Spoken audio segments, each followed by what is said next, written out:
smo tukaj na gospodarskem razstavišču v Ljubljani, na konvenciji fantazije in znanstvene fantastike Na meji nevidnega. To je v bistvu naš 10. dogodek, zdaj v živo.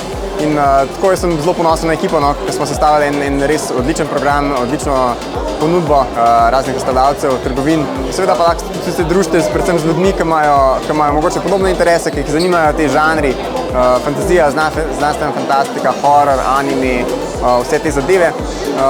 Seveda pa je ogromen del dogodka je pač cosplay, torej igranje vlog. Tele naši cosplayerji so me res navdušili, koliko me vsako leto navdušijo. In poleg tega, da imamo letos naše tekmovanje, imamo tudi mednarodno tekmovanje, na katerem bojo v bistvu najboljši zastopniki iz 7 držav.